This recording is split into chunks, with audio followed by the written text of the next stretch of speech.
Welcome to the Realtor Who Whines podcast. I'm Rashelle Newmyer, your hostess with the mostest, a student of life, a connector, a passionate wine enthusiast, and your local favorite guide. Join me as we explore the vibrant Pacific Northwest, savor the finest wines, and champion the spirit of entrepreneurship. Each episode, I'll sit down with inspiring guests, supporting business ownership, and uncovering the stories that make this community unique. So grab a glass of wine, settle in, and let's embark on a journey of discovery and connection together. Cheers!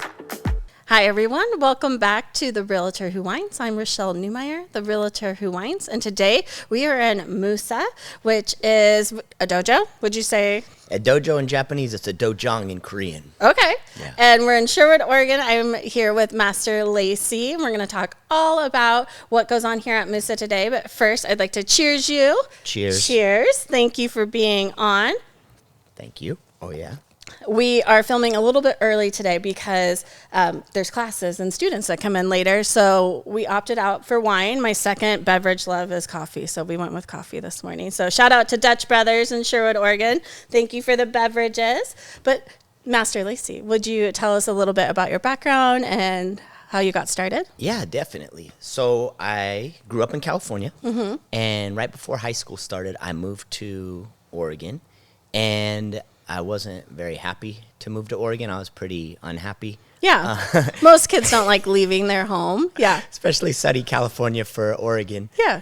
Coincidentally, sure, it's a transition for sure. Coincidentally, I moved in the summer, and it was really hot. And I lived in a house that didn't have insulation. And I thought to myself, wow, I thought it was supposed to rain in Oregon. What's going on here? And then September hit, and I never asked that question again. So it's like 30 years and 40 something. I don't know. It's a long time. Yeah. But it's rained You've ever adjusted. since. Yeah. And when you first got here, talk a little bit about how you had a hard time making friends, and that's how you got into martial arts. Yeah, definitely. So what happened with that was it was high school, and it was also a different feel. Like the schools were different, and I think it's just a socioeconomic status. It was kind of hard, but also I wasn't really looking to fit in. I kind of just fell into a hole, and I just became depressed, and I was sad in my whole freshman year. I didn't really have any friends, and I got to thinking through the summer, like, I need to start something up again because I used to play sports. But, you know, like with depression, you lose love for well, with a new school, it's intimidating, too, to join a sports team. Super intimidating. But a new martial arts school was opening down the street from my high school. Awesome. And I thought, oh, that'll be cool because there'll be nobody higher belts, so we could all start together. It won't be that intimidating. Yeah. So when they ask you to shoot fireballs, I won't be, overwhelmed by the fireball aspect. So I joined the martial arts program there, and it was Martial Arts 1, and it was by Master Lee. Jung-Soo Lee is my master and teacher, but it was... Honestly, it's just a lot like the Karate Kid because I moved in and I didn't fit in, and then I found martial arts and we hit it off so well, and he was there for me to help me through it, and it was just doing something, like getting busy and getting away from, your head and out of your head and feeling so sad, and then you get to something, well, maybe I like this, and you just start training and it's good, and maybe I don't fit in, and maybe I don't, have like the stuff the other kids have, but right. I'm good at this. There's something good at it. It doesn't matter how much money, what kind of car you drive. I didn't have a car. And all those things. But you just train, and if you practice, you get better. And it started to do that for me and giving me an identity in martial arts. For sure. And it became like a big passion of yours. And you started competing, and you even were training for the Olympics at one time. Talk about that. Yeah, that's right. I hit the other curve. So going into my senior year, I was thinking, I really want to do something. I feel like I want to do something big. So how can I make the most of this opportunity with my master? I said, what's the highest you can go? And he said, probably the Olympics. And so I said, okay, well, I started training for the Olympics. But around that time, he had closed his school in Beaverton. I don't know if this is going to Sherwood, but he had a school in Gresham, which is like 45 minutes away, or an hour and a half on the max.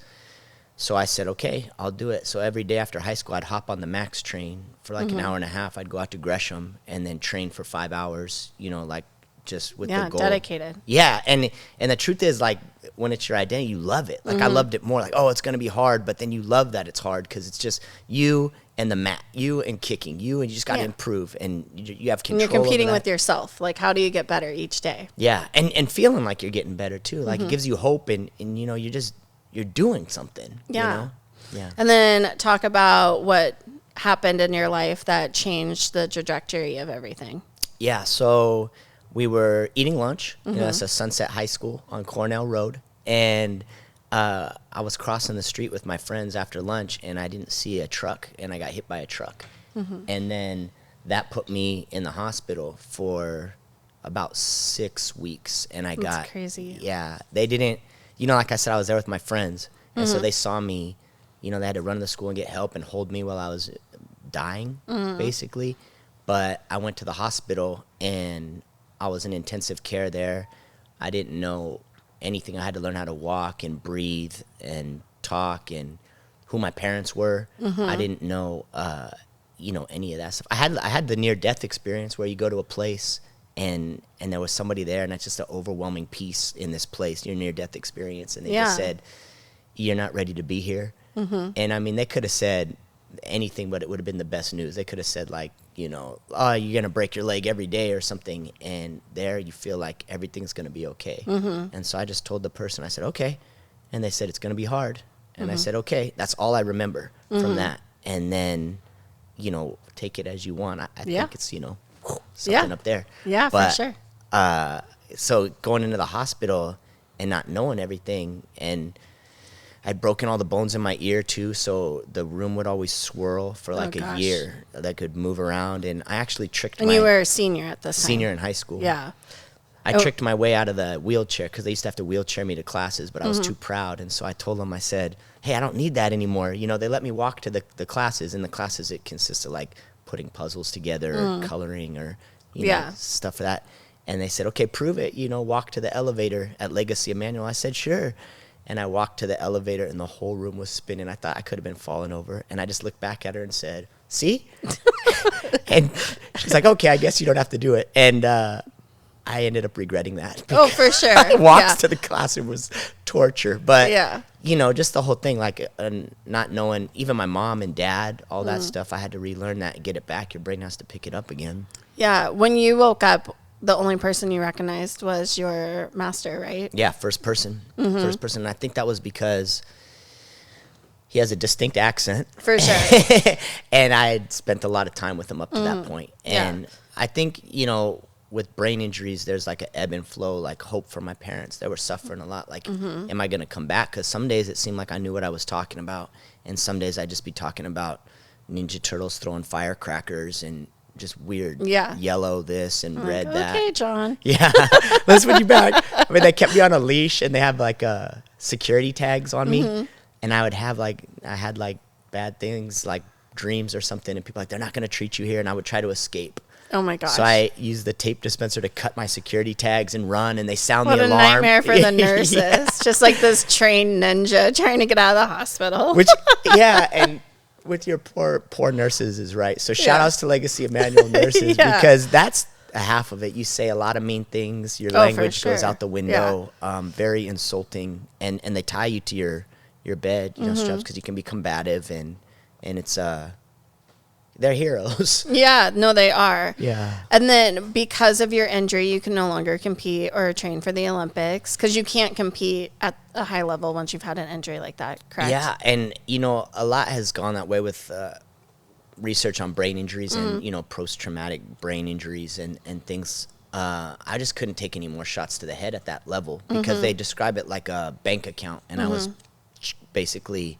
Yeah. You don't know what's going to happen. I'd never want to go back to that situation because it wasn't just, you know, that part. And obviously I can walk and talk, and I remembered my mom. I remembered my dad. Yeah, and my it all master. came back. Yeah. But socially, like, you have to get everything back, how to act and how to behave. And your brain is still a little off. So it's kind of like what's the right way to say it? That I don't want to, you're not thinking straight. Sure. Like, you might be under the influence, but it's all the time. And you also know how you were, and you know that you're not exactly right, the things you say, your impulse control. It's like a severe case of ADHD, and you can lose your temper, and just the highs and the lows and the right went on for years. Yeah. Well, and then so you struggled with depression again because you're like, well, now what? Like, I had this plan and you were working so hard towards it. So talk a little bit about how you got out of the depression the second time. Yeah, it's a big thing because I think, there's little moments in your life that you remember. And I remember the first time when I decided I want to go to the Olympics, it was my dad. Took me aside, and he had said how, he didn't want me to waste my natural ability. Maybe whatever I did, just go do something great. And so that's why I was like, okay, I should try the Olympics. And, I started work. I was undefeated in competitions. That whole thing's fun. But then the second time rolled around because I had stopped doing martial arts and I was lost my way. And I got a call from Master Lee, and he said, hey, sorry I rushed you back too soon, because he had tried to get me to come back and train for the Olympics because he was thinking that would help. It's great to have an Olympian, And he said, whatever you do something great. So it's kind of like what my dad said the first time. And he goes, I'm sorry I pushed you, but you're capable of, more. Don't get caught up. Because around the same time, there was, like, a lot of bad things my friends group were participating in, like... Sure, normal teenage angsty things. And selling drugs. Well, okay, maybe not normal for everybody. But they're okay now. They're doing really great, successful things with their life. If you're listening, we won't name names. So, sorry, guys. That's just a face. Yeah. But no, and it was that way for me. It was where I thought, okay, I should do something. I called him back up. I said, hey, can we try martial arts again? And he said, sure. So I started taking classes, slowly but surely. My brain didn't function, the same way. So short-term memory was still hard for me. So things like the forms, pumses or katas, they're like pattern movements. Like move number 1, 2, they have like 20 moves. And I couldn't remember them.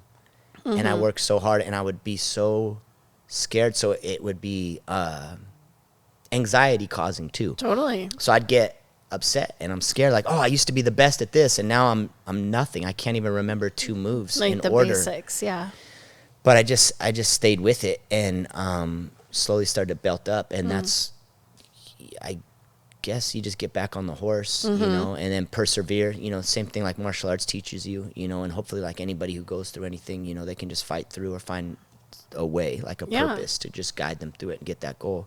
And that's kind of where it progressed, getting back into martial arts. And then talk about how you transitioned from being the athlete to being the teacher or the master. Funny stories, because I think I'm like a dramatic guy. So I always think like life is like a movie or things like that. I don't know why. It's silly that way. I see life as a movie all the time too. Maybe it's just because we grew up with like the best movies. Yeah, exactly. Yeah. And hopefully you're the main character, or maybe you're not. I don't know. But my master said, hey, can you help teach? And I thought, the things come in like, well, who would want to learn from a brain damaged idiot who wants to do this? But I started teaching, and, that process was, it's a big change, but it was neat because I remember the moment, and I remember the kid's name who went to a competition, and he got a gold medal. Your first, major student. Yeah, Jesse Ivey.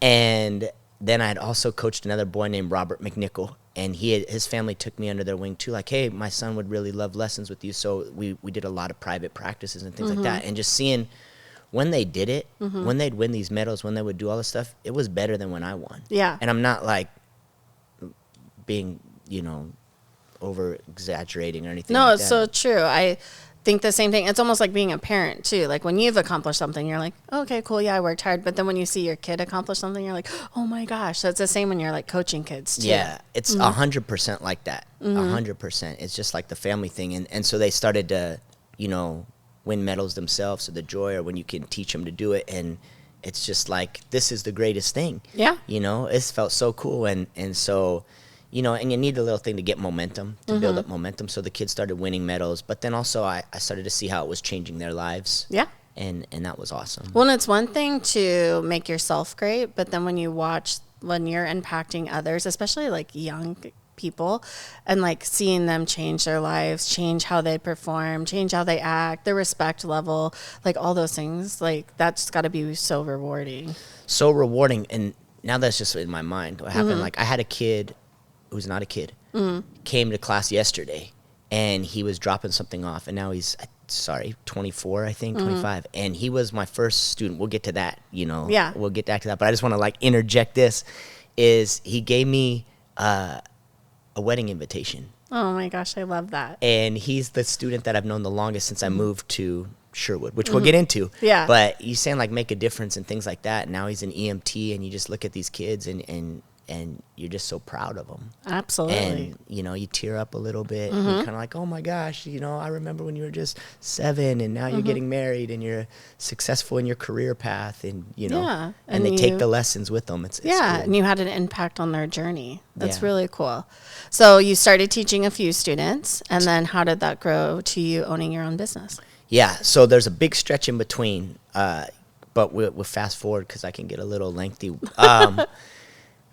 I started teaching students out in Gresham, and the school was out there, and it was, you know, like I say, it was great. My master eventually ended up moving to California, which was ironic because that's what I thought I wanted for my life when I first met him. I told him every day, I just want to go back. Yeah. So he ended up going to California. He went for you. Yeah, he went for me. Thanks, Master Lee. And I ended up staying here and then teaching with another master, Master Kim, and that was going, you know, okay for a while.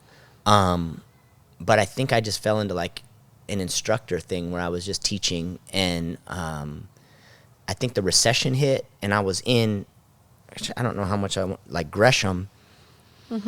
Gresham is a different place. Like my experience in Gresham is different, you know. Sure. Shout outs to Gresham. And I just thought to myself, like, I gotta be doing more than this. And, you know, so I asked if there was anything out there, and there wasn't. The master wasn't ready to like open up hours or anything, and my unemployment was running out, and all these things, and you're just looking at your life like, wow, I thought I was destined for something a little more than this. You know, like I told you, I went to the place and they told me I needed to go back. I needed to go back so I could just teach for $400 a month and work at a dive bar on the weekends. It was not really fitting. So I looked around, and there was another martial arts school, and the guy had said, hey, I'll introduce you to the guy who runs the show. And he did. So I ended up meeting with him and going out to Sherwood. And from Sherwood was night and day from my experience in Gresham. But the biggest thing was in Sherwood when I came out here. Now I wasn't sure, you know, I was basically, I don't really like say this, but how like getting evicted from my place in Gresham and Sherwood, not because of me, but my roommates kept smoking and getting caught smoking on the patio. You need new friends, John. Yeah, I need new friends. The theme of this podcast so far is you need new friends. Need new friends. Yeah. And so I just got here. It was time for a change. It was time for a change, but I met my wife. And that was the biggest like redirect I've ever had in my life. It's the greatest thing about anything ever in my whole life is my wife is the best, and meeting her. And she talked with me, you know, and encouraged me, like maybe when it got to that point where we were thinking maybe we should open up a school, you know, because it wasn't exactly working with that place, the other place I was teaching. And so, you know, I think you need somebody to believe in you. Absolutely. And she had said like, hey, maybe go back to school. So I started going back to school, and you know, then the opportunity came where maybe I could start my own school. Wasn't sure if I was ready, but there's all these things you don't know if you're ready. But you can't just sit there. Yeah. Well, and how will you ever know if you're ready? You just have to make action. Yeah. And that was the biggest thing, was that, and her opening my eyes that like this could be, you can do this. You know, and when you're in the mud, all you see is mud. Right. Until someone's like shining the light, like, hey, look, you could do this. And so we did. We opened up our own school, and it's been a dream. Like the whole thing is honestly the movie that I was talking about, you know, because you go through brain damage and you go through bad situations, and then now I can, you know, live. This is what I wanted, like a nice place. We raised a family, 2 wonderful kids, you know. Yeah. And you guys are very heavily involved in the community.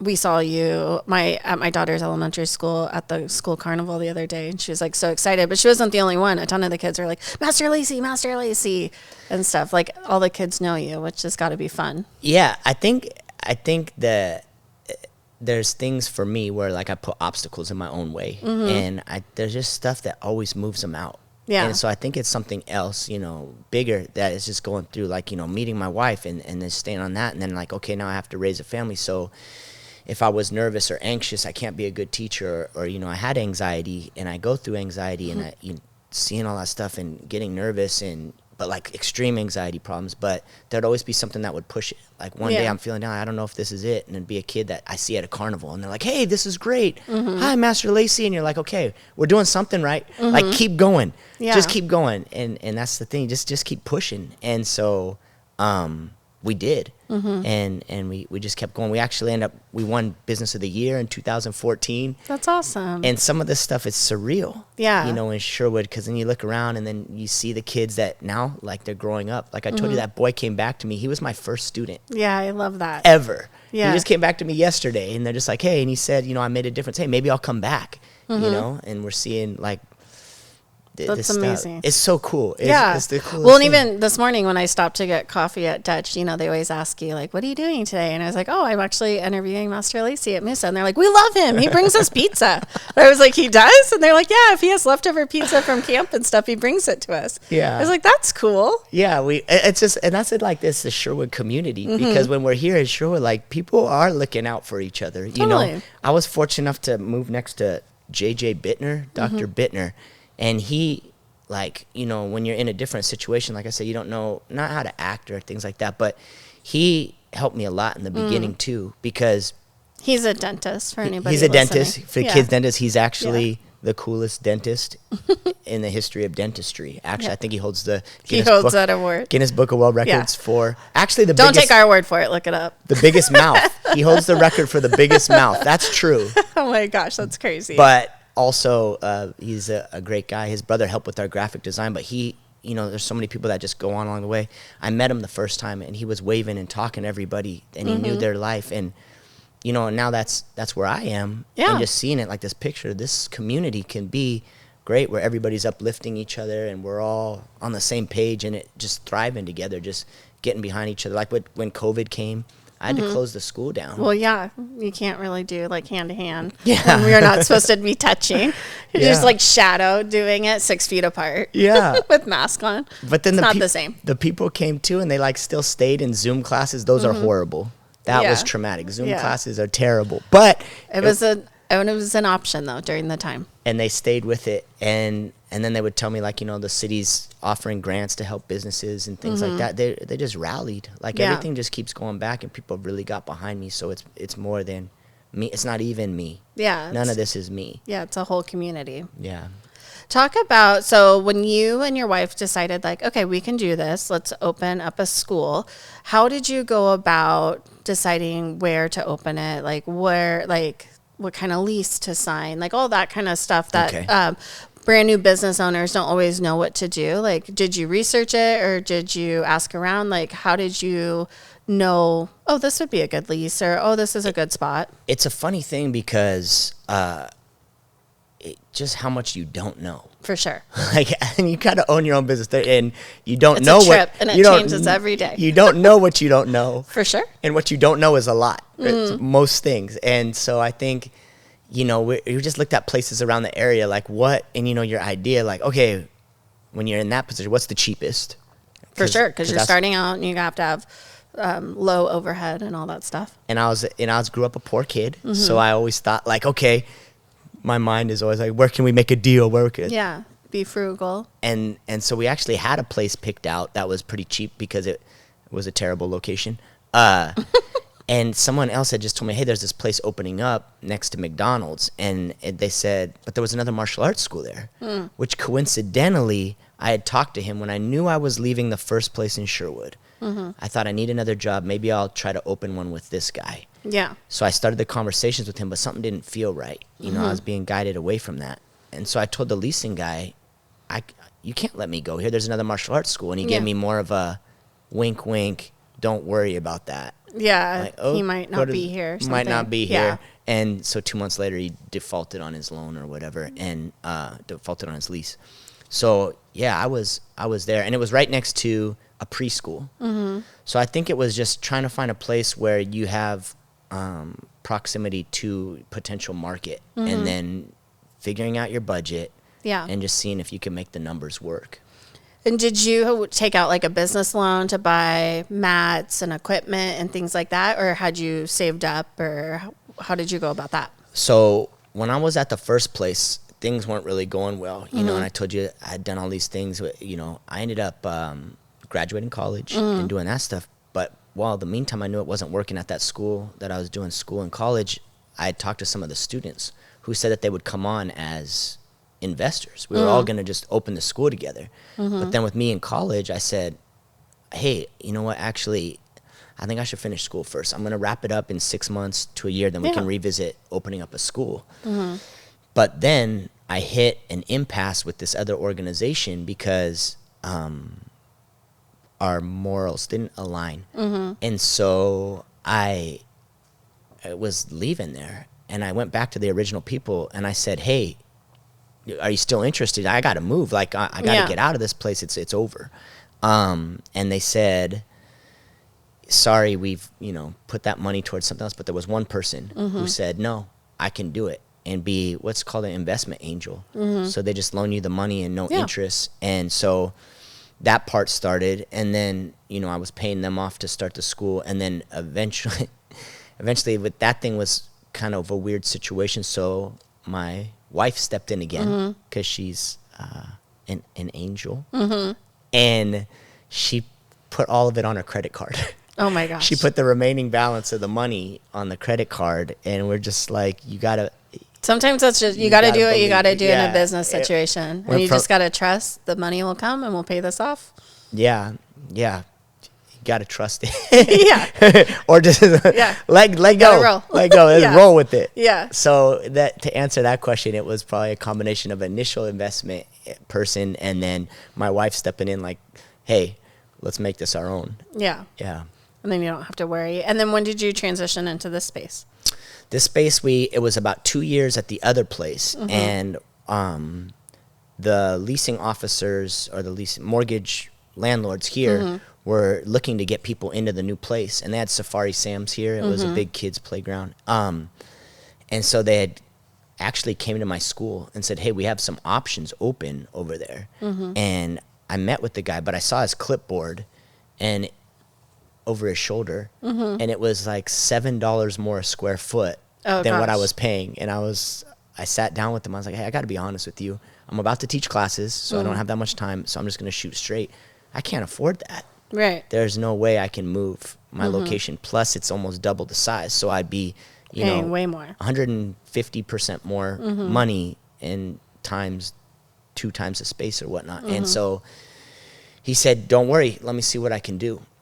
And he came in at a number that was $1 above what I was paying at that location. And so again, we just jumped in. Yeah. I think that's a big part of it too, is taking the risks and just seeing, you know, really thinking about it. Like when you look at everybody who takes risks and the people who go for it, and just where do they end up? And then you see the people who don't take it, and then where do they end up? And then what makes the two people different? Like what do I think it's know? Also being strategic with your risk. Like you can't risk everything, and that's how people go out of business. But when you are risking something like, well, I'm getting a bigger space, which means more students, I'm not doubling what I'm paying, that's a strategic risk, right? Worst case scenario, you move back to a smaller spot. And I mean, I think that's it too. Like that's a big thing, is I could always go back, but I'm silly, like a dreamer. And I know that about myself. So I lean so hard into my wife because I could just say, which is great that you have a partner that you can do that, because some business owners are single and they don't have that. So maybe it's like a family member or whatever, but having, like you said earlier, a support system and checks and balances. Yeah, it's game changing for you and your business. So I said, like, hey, we should move to a 10,000 square foot location. She's like, wait, hold on, is that gonna work? Like, One what is second, that? Like, please. let's do the numbers. She's got a way more analytical brain with figuring out the logistics, and I'm more like, we can do it. Why? Because I believe. Yeah, I think we can. Because I'm the main character. Yeah, you see how these stories go in the movies? Remember Daniel's son? Now they're doing Cobra Kai for crying out loud. That's me. Yeah. I love that. Yeah. Talk a little bit about what you get today at Musa, like the kind of classes that you offer and like the type of students you have here. Because it's not just kiddos. I know we've talked about kids a lot, but you have adult students and things too. Yeah, we have adults. You know, mostly because Sherwood's a big family community. So we have family classes. A lot of times it's the adults that can take class with their kids at the same time. And then on the other side of it, we teach Brazilian Jiu-Jitsu, which is also a more adult drawing Sure. martial art, I would say, you know, and it's a little bit more practical in terms of self-defense applications, you know, especially because we have Patricio Raquelme, and he teaches Gracie-style jiu-jitsu, Okay. which is self-defense, self-defense Gracie-style jiu-jitsu. So it's not as much competition as more like Practical usage. take it to the street sort of stuff. And we have I Hapkido. dare you to take my hand. I dare you. Well, I always try to address that with humility, like, you Yeah, know, for but sure. eventually the Yeah. confidence that comes will be Yeah. a big dare you shield, you know, like you'll have some protection just because you'll feel better when you walk Definitely. into that. So that's the big draw for adults. We have an after school program. So we also pick kids up from the school, and it's a care program. So they come in, and then we have tutors that work with the kids. And so in their off time, they'll do lunches, and then they do their homework with the tutors, and then everybody gets to do class with me every day. So everybody who's a part of our after school program, we pick them up, and then we have day camps for them when they have the days off of school, Yeah. which is a lot of days off of school. There is a ton of days off of school. And again, I like that you partner with the community. During spring break, Rylan, my daughter, came to one of the day camps, and you went ice skating. Yeah. And she had never gone ice skating before. Yeah. And she's a little clumsy like I am. And so I was just like, ooh, I hope you don't break anything. But she had the best time. She loved it. I think that could be like an analogy for everything, or like a metaphor, because you're scared to ice skate. But then when you go and get into it, you find out they have gliders. Oh, for sure. And you can hold on to them. So everybody's gone through the hard stuff. Well, it was Everybody's just fun for her to do something with her Musa friends outside of Musa. So it was just like a whole experience for her that she just thought was so cool. And like with that too, we teamed up with Langers, and Langers, we get to go to the fun center, which is the coolest thing. So ice skating is awesome. Then we get to go play laser tag, and Yeah. Matt and the Langer team are just the most awesome people because they invite us over there. So every time we have a camp, you know, the last day of the camp, that's a big celebration. Like, now we're going to Langers, or Yeah.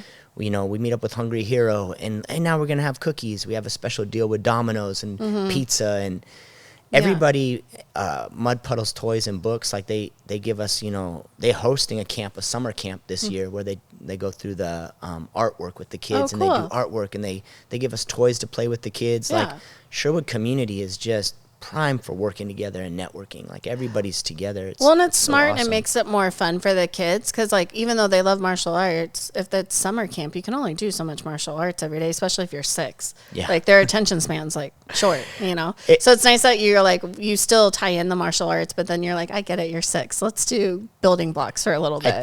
I think another big change that came is me realizing that too, because, you know, like I could kick. Oh, I want to kick all day. Like, oh, what do you want to do now? I'll do roundhouse kick. Okay, you've been doing that for an hour. Now what do you want to do? What about roundhouse kick? You know, but people, they don't Not know. everybody's like that. A lot of people don't do that stuff. And I'm not saying like, oh, I got a really good roundhouse kick. I'm just saying my brain works different. So Totally. the thing was with that was just realizing, what do people really come to the martial arts for? What are people signing their kids up for? And I got on with this new coaching group a couple years ago, and his name's Jason Silverman, and we have a Powerful Words program.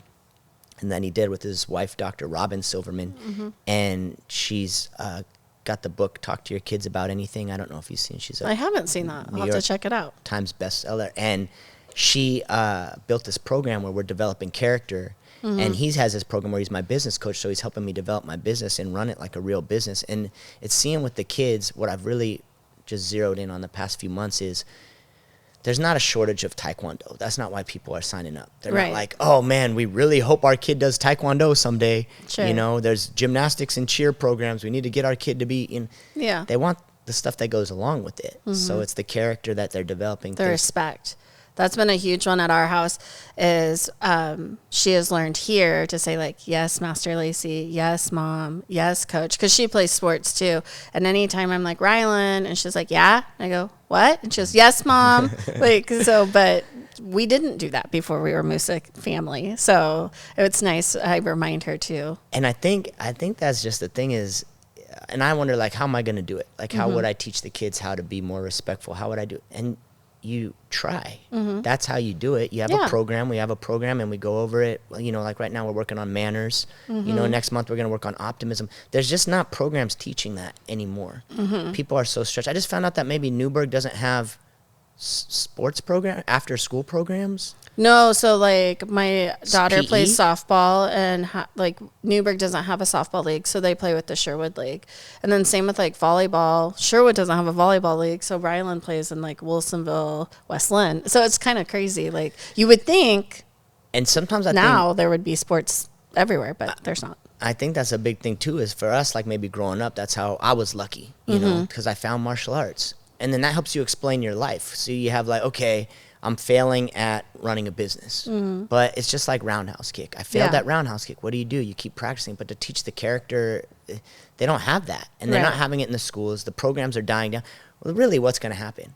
Yeah. Where are the kids going to go to learn this stuff and learn what it takes to, you know, face adversity and know that if you just got to pick yourself up, you got to do it. You got to try. Sometimes you just have to do it. You can't wait around for an answer. Yeah. Well, and I think a cool lesson too here is like, even if you have the skill, like, you know, for example, the joke that we just had, like, try and take my purse.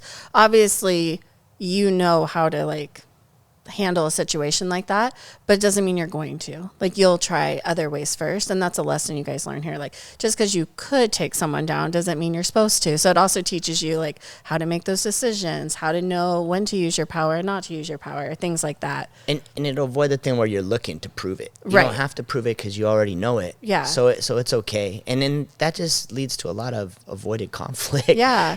Well, and some people might think too with martial arts, it's like one-on-one, because like you are learning hand-to-hand combat type stuff, but you do a lot of games here where they're working as a team. Like yesterday they were doing a version of capture the flag, and so they were working as a team to get the other one, and then also to stop the other team. And I just think that's important too. It's not just a solo act that you have here, it's also teamwork. I think like this is like out there, but I'll just say it too. Like when you go, like, we want the world to be a better place for sure, and the kids, I mean, it's not a magic formula anymore. Like, what are the kids? They have to learn this stuff. They have to learn teamwork. They have to learn confidence, patience, perseverance, courtesy, integrity, with each other. All the stuff that Taekwondo is built on martial arts. And like I said too, they don't have that programs in the schools anymore. So they're cutting that.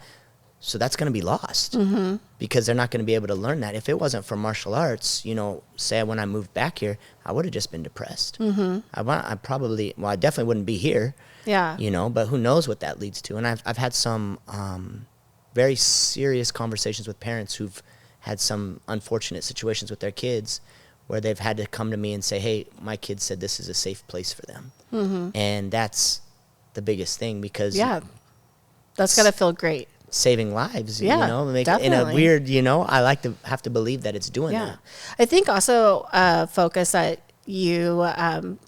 give the kids or a characteristic that you work on with them, and I don't know if you mean to, but is gratitude, because you always have them like say thank you to like whoever's teaching the class, and you always have them say thank you to their parents, thank you to the flags, all of those things. And Ryland now does that, like at volleyball camp, she'll run up and thank the coach, and not everybody's doing that. Or at basketball camp, she'll run up and be like, thank you for your time today.